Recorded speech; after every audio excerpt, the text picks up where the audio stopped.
Регионалната СХ лига потврди дека завршниот турнир во ова надпреварување ќе го организира Мешков Брест.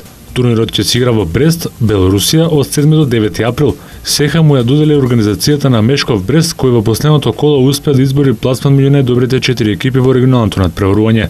Македонскиот prvак Вардар регуларниот дел од сезоната ја заврши на првата позиција пред Веспрем, Мешков Брест и Загреб. Полуфиналните надпревари ќе се играат на 7 април, а двојките се Вардар Загреб и Веспрем Мешков Брест, додека надпреварот за третото место и мечот за титулата ќе се играат на 9 април. Инаку завршниот турнир ќе биде пренесуван во 9 земји, а саатницата дополнително ќе се одреди.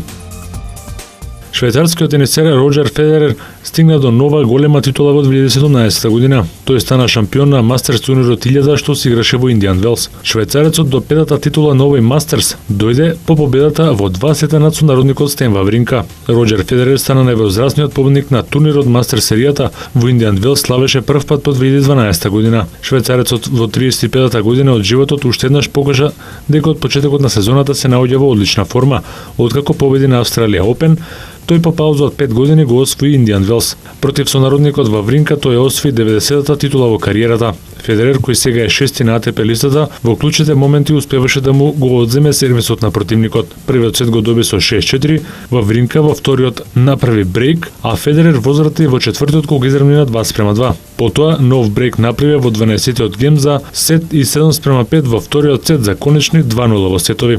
Следната недела започнува Мастерс турнирот 1000 што се игра во Мајами, а таму нема да ги гледаме Џоковиќ и Мареј. Двократниот светски шампион во Формула 1 Мика Хакинен се враќа во F1 тимот на Мекларен Хонда.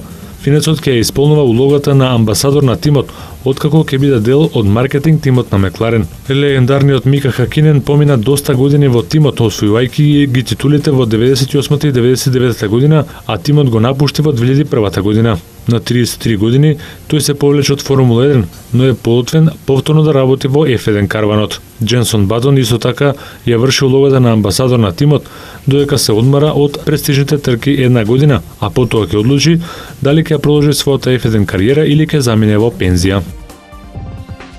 Во НБА лигата се одиграа 7 надпревари. Сан Антонио триумфираше на домашен терен против Сакраменто со 118-102, со што остави крај на серијата од 2 порази поред. Прв стрелец во тимот беше Погасол со 22 поена, Олдрич даде 18, а Ленард 12 коша.